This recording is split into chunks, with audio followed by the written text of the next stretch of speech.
కర్నూలు జిల్లా ఆదోని మున్సిపల్ కార్యాలయం నందు సమావేశ మందిరంలో జూన్ 8న జరిగే బక్రీద్ పండుగ సందర్భంగా ఆయా మత పెద్దలతో శాంతి కమిటీ నిర్వహించారు. ఈ కార్యక్రమానికి విశ్వ హిందూ పరిషత్ సభ్యులు, ముస్లిం మత పెద్దలు, జిల్లా SP Vikrant Patil, Adoni sub collector Maurya Bharadwaj, Adoni DSP Hemalatha, municipal commissioner Krishna, tahsildar Sivaramudu, సంబంధిత అధికారులు పాల్గొన్నారు. ఈరోజు అక్రమంగా రవాణా చేస్తున్నటువంటి వారిని చక్కగా పోలీసులు కూడా ఎక్కడ దగ్గర పట్టుకుని ఘోషాలు తరలిస్తా ఉన్నారు.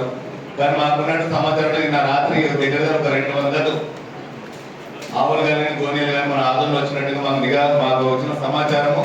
అయినా అది ఏ విధంగా మన డిపార్ట్మెంట్ వాళ్ళు చెప్పే వాళ్ళు ప్రయత్నం చేస్తున్నారు. ఇప్పుడు కూడా అనేక ఇళ్ల దగ్గర ఆవుల్ని ఎంతలు కట్టేసినటువంటి సందర్భాన్ని మనం చూస్తా ఉన్నాం. నేను డిపార్ట్మెంట్ తెలియజేయడంగా అనిమల్ యాక్ట్ అనేది ఒక యాక్ట్ ఉంది. దాని ప్రకారంగా మనం ముఖ్యంగా ఆవుని ఎట్టి పరిస్థితుల్లో కోసేదానికి అనుమతి లేదు. మనం అంటున్నాం ఎద్దుల్ని కోయించండి. ఎద్దుల్ని కూడా ఎప్పుడు కోయాలంటే వాడి వ్యవసాయానికి పనికిరాదు, వ్యవసాయం చేయలేని పరిస్థితిలో ఉంది, లేదా అది ముసలిధనంలో ఉంది అని చెప్పి ఎవరు అది వెటర్నరీ డాక్టర్స్ గుర్తించిన తర్వాత మాత్రమే అటువంటి పశువులకు కోయడానికి అనుమతి అనేటటువంటిది నాకు తెలిసిన సమాచారం. ఏదైతే డిపార్ట్మెంట్ వారు సరి చేయాల్సిందిగా నేను ఇందులో పెద్ద మనుషులు కూడా సరి చేయాల్సింది కోరుతున్నాను. ఇకపోతే రెండవది, ఈరోజు ప్రపంచం అంతా చూస్తున్నాం. నేనైనా ఒక సోషల్ మీడియా కూడా నేను కూడా చూశాను. దుబాయ్ లాంటి దేశాల్లో, అరబ్ లాంటి దేశాల్లో ఆవుకు సంబంధించినటువంటి ఆవు పేడాన్ని టన్నుల కొద్ది తెప్పించుకొని వాళ్ళ దేశంలో చదువుతా ఉన్నారు. ఎందుకు? వాళ్ళ భూమిని సారవంతం చేసుకోవడానికి. ఈరోజు మనం పండుగ పేరుతో ఈ విధంగా జంతువులను మనం బలిస్తూ పోతే రేపు పొద్దున మ్యూజియం తప్ప మనం ఆవులని కానీ ఎద్దులను ఎక్కడ చూసేటటువంటి పరిస్థితి కనపడదు. కాబట్టి అంతేకాకుండా ఆవు మా గోమాత అయితే ఎద్దు కూడా మాకు బసవన్న లాంటి బసవేశ్వర పేరు పెట్టుకుంటాం, మేము బసమ్మ అనే పేరు పెట్టుకుంటాం. మీరు మా మనోభావాలు గౌరవించాలి. మీరు మా మనోభావంతో పాటు పర్యావరణానికి సంబంధించినటువంటిది కూడా ఈ విషయాన్ని మీరు గుర్తుపెట్టుకోవాలి. ఈరోజు నేను కూడా ఒకసారి సోదరుడు చెప్పారు, అల్లా కుర్బాన్ ఇమ్మంటే ఆయన ఇచ్చాడంట. నాకు అత్యంత ప్రీతి మీద నా కొడుకు కాబట్టి నా కొడుకుని నేను కోసి నీకు బలిస్తా అన్నాడు.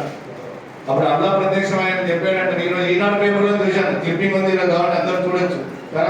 తన చక్కగా రాశారు.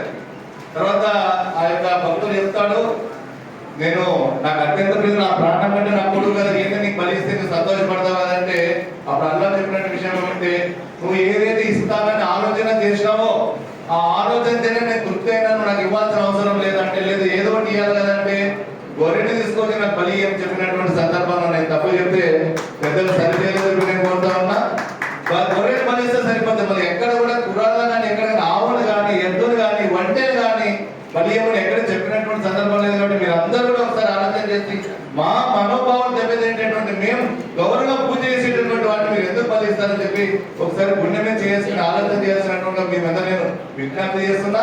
అదేవిధంగా చివరిగా ఒక విషయం గతంలో కూడా పాయింట్అవుట్ చేశాం, మదర్సాలు, విద్యా కేంద్రాలు. సార్ దీని గురించి మీరు నిజంగా కొంచెం దృష్టి పెట్టాలి సార్. గత సంవత్సరం కూడా ప్రయత్నం జరిగింది. మదర్సాలు అనేది విద్యా కేంద్రాలు కేంద్ర ప్రభుత్వం వారి ఆధ్వర్యంలో నడుస్తూ ఉన్నాయి, ప్రభుత్వంలో డబ్బు ఇచ్చి దాన్ని నడుపుతా ఉన్నారు. అటువంటి విద్యా కేంద్రాల్లో మళ్ళా ఈ వదలను ఎంతవరకు సమాజేస్తామని చెప్పి నేను సభాముఖంగా నేను కోరుతా ఉన్నా, ప్రశ్నిస్తా ఉన్నా. అసలు విద్యాలయంలో అట్లా పోయొచ్చా? ఎందుకంటే నాకైతే నేను నా ఆధ్వర్యంలో 2-3 మదర్సాలు నేను చూశాను. గత సంవత్సరం కొంచెం ప్రయత్నం జరిగింది. ఈసారి నేను మిమ్మల్ని అందరూ శిరస్సు వచ్చి నేను కోరుతా ఉన్నా, దయచేసి ముస్లిం పెద్దలందరూ మదర్సాలు, విద్యా కేంద్రాలు, అటువంటి చిన్న పిల్లలు చదువుకునేటటువంటి యొక్క కేంద్రాల్లో మనం ఒక ఆవును పెట్టి మనం కోసినట్టు వారి యొక్క విషయం వాళ్ళ పిల్లలకు మనం ఏం మెసేజ్ ఇస్తాం, వాళ్ళకి ఏం మెసేజ్ పోతుంది ఒకసారి మీరు ఆలోచన చేయండి అని చెప్పి మరొకసారి విజ్ఞప్తి చేస్తూ మనందరం కూడా ఖచ్చితంగా ఆ యొక్క పండుగని కలిసి జరుపుకుందాం.